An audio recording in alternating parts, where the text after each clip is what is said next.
Not good. Last year, I worked as a Wildland firefighter with the Sawtooth Hotshots, and I was in charge of the crew video in addition to all the normal duties. And so I have all of this footage that I haven't known what to do with. But recently it's come in the news about how federal agencies are having a really hard time retaining wildland firefighters, especially specialized crews like Hotshots, because the pay and the benefits are just so low. And I think it's important for people to get a really intimate view of what this work is like, because I don't think there's anything out there like this from a crew's perspective, from a member of the crew, and just showing you the day-to-day life and what it takes to even be able to make it onto a hotshot crew, and then from there what it takes to be able to do the work day in and day out, and the kind of dangers that are faced and the stressors and the time spent away from home and all of that. And what really motivated me and lit a fire under my butt to get this video cut together and out there is because U.S. Representative Tom McClintock out of California recently said, "Wildfire firefighting is hot, miserable work, but it is not skilled labor." My name is Jack Jones, and this is Unskilled Labor, a season with the Hotshots. And first, a quick disclaimer: the views and opinions that I share in this video are solely my own as a private citizen. They do not represent any entity of the federal government, state, or local governments. They certainly don't represent any views of the Sawtooth Hotshots or my crew members or leadership or anyone I interacted with last season. It is solely my own personal views and my own personal video here. Big hole right there. Hotshot crews are federal hand crews, and they specialize in fighting wildfire in really rugged, inhospitable environments. And because of this specialization, hotshot crews require their leadership to have more qualifications and more experience than other hand crews, and they require their crews and crew members to have a higher level of fitness, because the work is just extremely demanding and the terrain in which we're working is so inhospitable that not having the requisite level of fitness really puts your life and other people's lives in danger. Sawtooth has really high physical training standards, and you're expected to come in day one being really fit. They want you to run a 6-minute mile and to be able to hike 3 miles with a 50-pound pack up 1,000 feet in elevation in under 50 minutes. So you have to meet these standards to even start on the crew. If you fail assessment day, you won't be able to stay on the crew. You'll be put on an engine or somewhere else. And people have failed in the past. And for seasonal employees, that's all time that's on your own training. You're not getting paid for that training. You're having to work your butt off in the off season so you can come in running a 6-minute mile to even have a shot at this job. For a hotshot crew, once the fire season gets going, you're generally just on all across the country, and that's what happened to us. We started fighting fire in New Mexico in June and then just never stopped from there. After a week on the Tadpole Fire, we were pulled onto the Bush Fire, which had exploded across Arizona just north of Phoenix. And I believe the fire had grown 80,000 acres in one day, and it was threatening some small communities north of Phoenix and also threatening Phoenix's power supply. And on the bush fire, we did a lot of indirect burning, and this is a pretty common tactic within wildland fire, where you burn out all of the fuels ahead of the main fire so that when the main fire reaches that spot, it has nothing to burn. And that way, rather than trying to stop a raging wildfire head on, you're kind of removing all of the fuel so that it just will peter out, and it doesn't have the fuel and the intensity to jump the roads and the other natural obstacles that we use to stop the fire.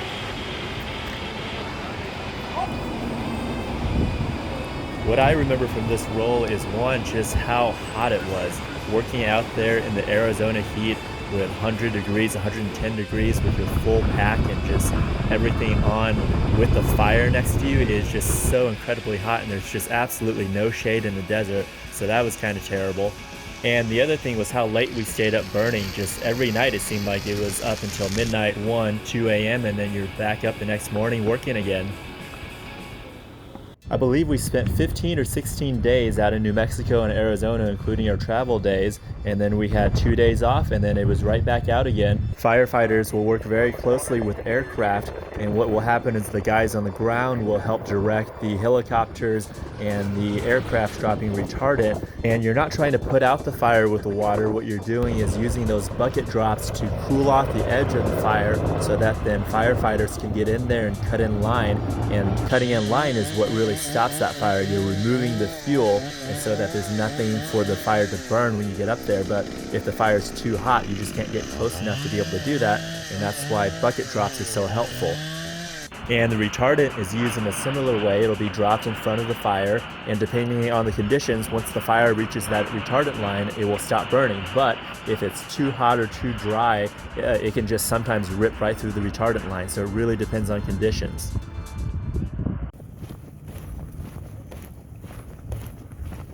The Golden Fire was our first real timber fire of the season, and these kind of fires are really where Hotshots excel because the terrain is just so difficult to get in. On just an average day, you might hike 2 to 4 miles in, you might gain 1,000 to 3,000 feet of elevation, and it's not easy hiking along trails and roads. It's right straight up the mountain. And again, this is really kind of the specialization of hotshot crews because you just can't get other types of equipment in there. You can't get bulldozers in there, you can't get engines in there. The only way to stop that fire is to get a hotshot crew in there and cut line and just dig line all day. Cutting line means literally cutting a line through the forest. So depending on the type of fuel and the intensity of the fire, a fire line can be anywhere from 20 to 40 feet wide. And that means all the fuel in that area is removed. So all the trees, all the brush, anything that can burn is removed by the chainsaws. And then the dig follows behind them and just digs a line in the dirt, just removing everything, all the organic material down to bare dirt, anywhere from 12 to 24 inches wide. And so the idea is when the fire reaches this break that we've created, it will drop in intensity, and then when it hits that bare dirt line, it won't be able to cross that. And if cutting a big clear path like that through the forest sounds like a lot of work, well, it really, really is. Because the saw teams not only have to cut down all the brush and all the trees, but once it's cut down, it has to be picked up and thrown out of that area. And then the dig has to come behind and just really dig into the ground. And it's just really non-stop. You just dig and dig and dig and dig. You have to break through brush, you have to break through grass and roots and just everything like that. And just imagine taking a hoe out into the forest and just trying to dig down and just remove every piece of organic material, remove all the roots, remove all the grass, and how hard that would be. Like, that's what you're having to do just all day long.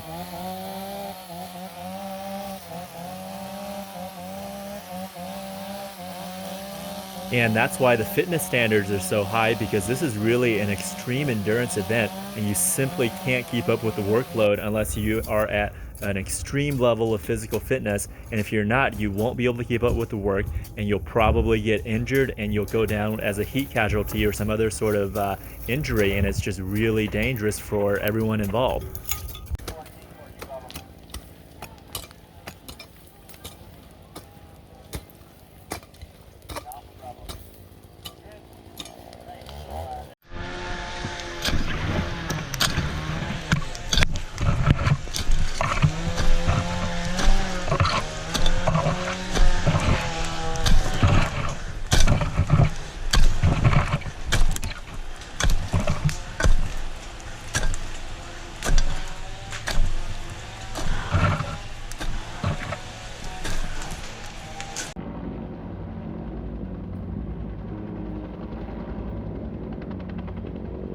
This is a high-risk and very dangerous job.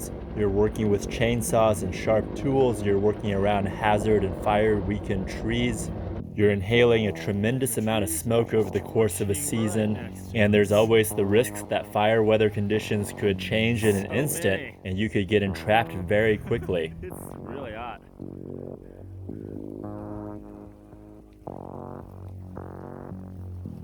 And here's an example of how quickly things can shift. We were cutting in this indirect line and the wind changed and it just started blowing hot embers into all these trees on the other side, into the green, into the unburned area.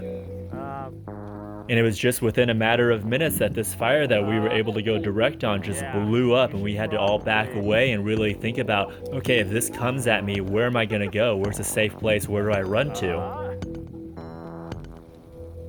Yeah, well, this is the most danger I felt in this year so far.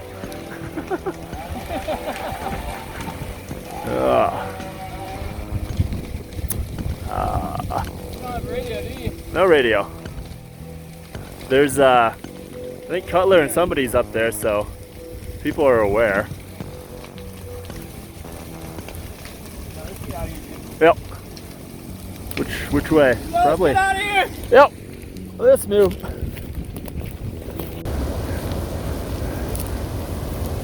Dang.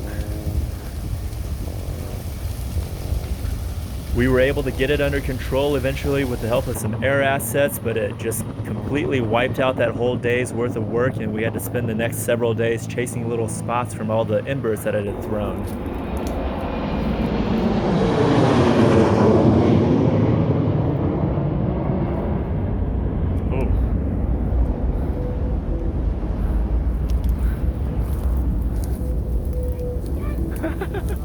Run away!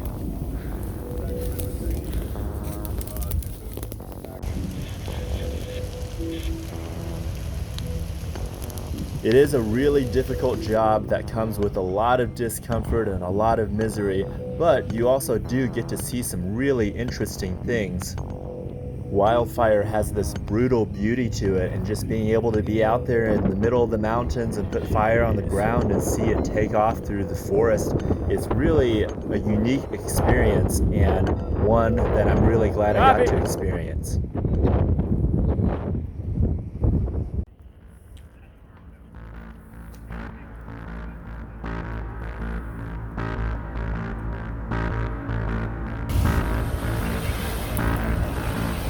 Jeez.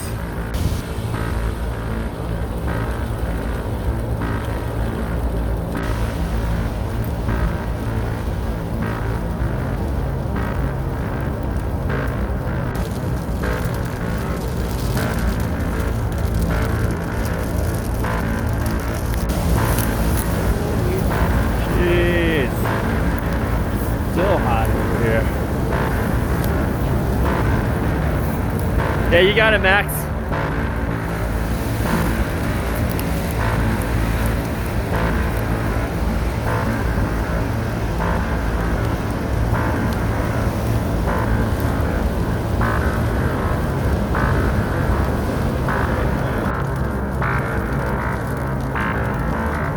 Sometimes we'll have access to water in the form of a stream or a lake or a pond, and when that's the case, we'll have hoses and pumps flown in by helicopters and then set up a hose lay.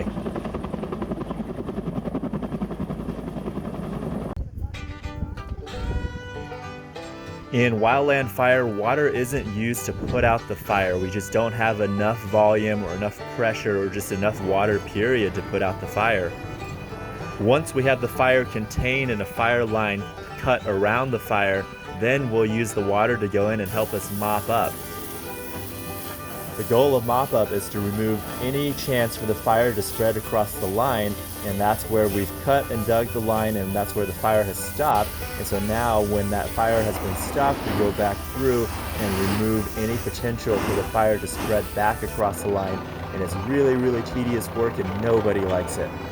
If we have water, we'll wet everything down and stir it around until things aren't hot anymore.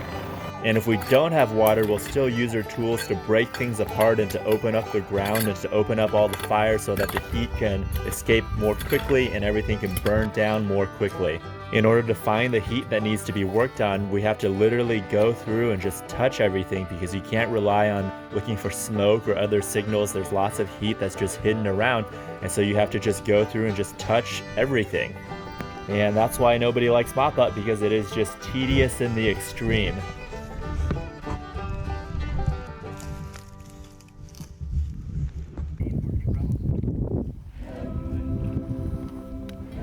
The best part about being on a crew is the camaraderie. You spend the whole summer suffering together, and that builds some incredibly strong and lasting friendships. And just like with the Army, the thing that I'll take away from this season are all the experiences that I got to share with these people and the friendships and the good times that we had in the middle of these really shitty situations. At the end of the day, there's a lot of satisfaction to be had because you can look back and just see how much work that you and the whole team were able to accomplish, and just being able to do these things that just seem impossible, to be able to cut through miles and miles of forest and dig, miles of line, and to put in all this hose laying to tackle these giant forest fires, and to be able to do that as part of the team is really inspiring, and it's really, really rewarding.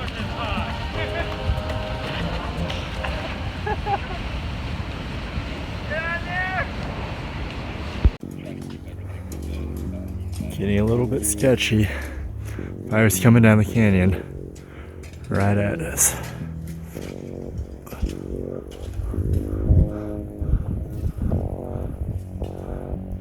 The Badger was the last fire of the season, and we were trying to put in some line to cut it off at the road when the wind swished and started blowing the fire down canyon at us. We bailed off where we were because that was coming right at us.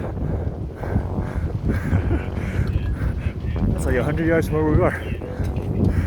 The bigger trees and the green area down by the road, that's actually a riparian area, and there's a creek that flows through there that we still had running water flowing through there. And the expectation was that that area would hold and not burn because there was so much water and moisture in there, but as you can see that was not the case.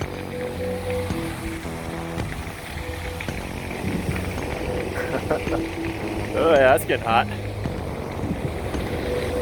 And as of yet, there's no fire on the other side of the road, but as these trees start to torch, they start throwing hot embers just right across the road. Oh, spot! That was less than 30 seconds.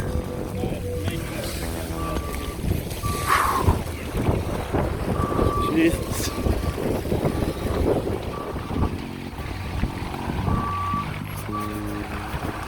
We need to get the fuck out of here.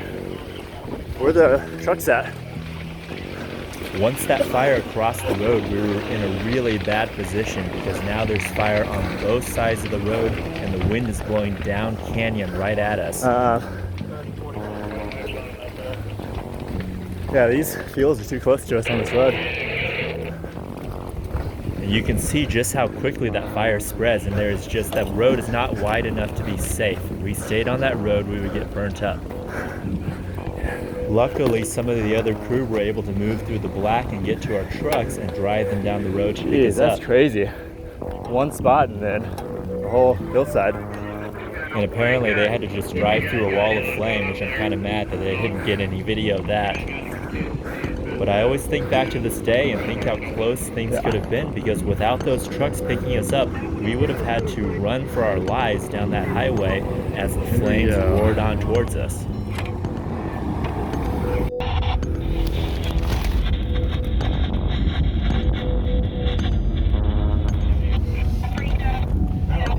That was crazy.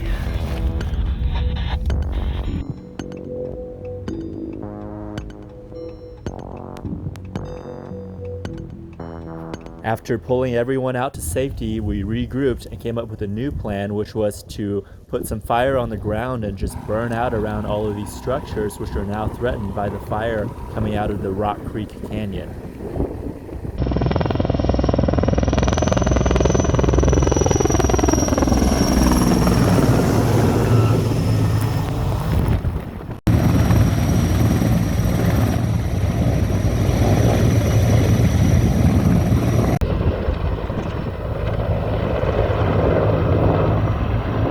As night fell, we continued to put in line and continued to put fire on the ground, and we just progressed like this painstakingly, feet by feet.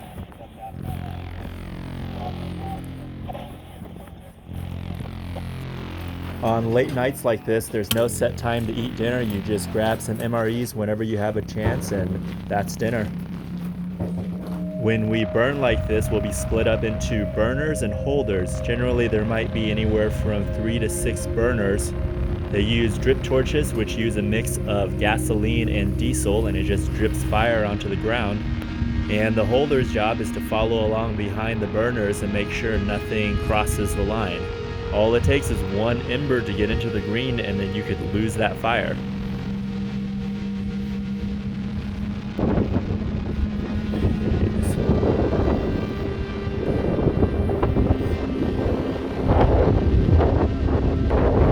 Copy.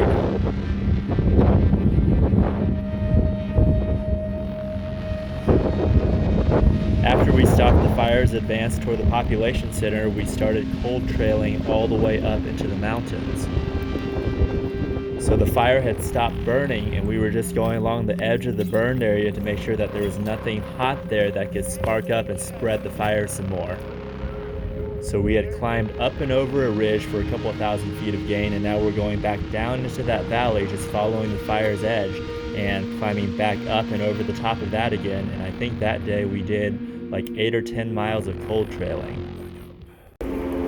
This is a few days later now. We had spent about 2 days prepping a piece of line to do some more indirect burning. You can see we're putting fire on the ground here, and there's an element of smoke jumpers below us that are also putting fire on the ground. And the reason I started filming is because as soon as we started putting fire on the ground, the wind started to shift and it was starting to blow that fire right at our lines.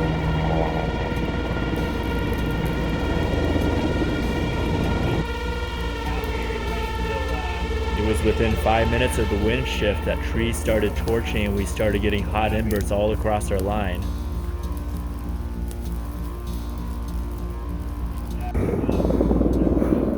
Pulling out right now. It's got too intense. Part of our training is to be constantly vigilant and always evaluating what could go wrong, where are the safety areas, and how do we escape into those. As you can see how quickly things go wrong, and now visibility sucks. We're breathing in a ton of smoke. We're having to move uphill, up a steep terrain with all of our gear on. So that tree torching is in the green across our line. Standing in the black. We'll probably live through this one.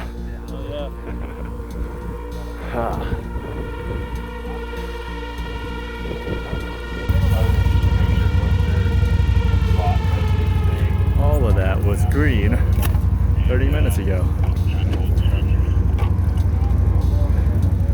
Okay, yeah.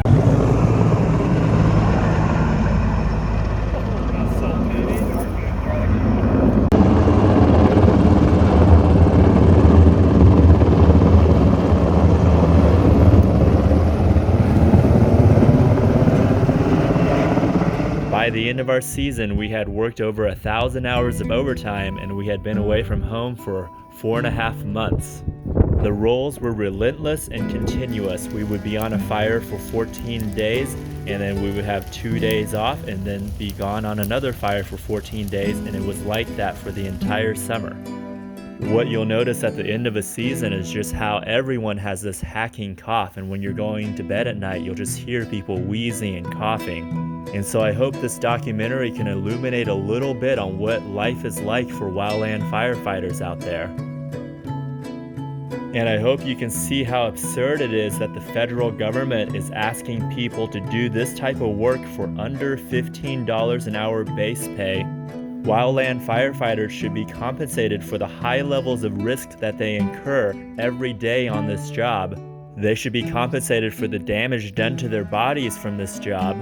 And really, the federal government is exploiting this idea of a seasonal employee in order to not pay people and not give people the benefits that they deserve.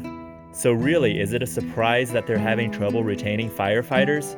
After seeing this video, would you go out and risk your life and do this hot, grueling work? The shifts are 16 hours a day, every day. We're on fires for 14 days at a time. We get 2 days off and we're right back out again. You're just gone the whole summer. You're gone away from your family. You have no weekends. You have no time on your own. You're just constantly working. And now think about all that and think about the fact that the base pay is less than $15 an hour. Would you do that job? So if you think that's ridiculous, then I urge you to contact your congresspeople, contact your senators, and let them know. You can donate to the Grassroots Wildland Firefighters Foundation, who are really pushing for better pay and better benefits for firefighters. Thank you for watching this video. I really hope it was illuminating. And if it fired you up, I ask that you share this so people really understand what we're asking of our wildland firefighters. And again, you can get involved with the Grassroots Wildland Firefighters organization. You can reach out to your congresspeople and to your senators and to really affect some change. Because wildfire is only going to become more of a problem, and the dangers and the stressors are only going to increase for our firefighters.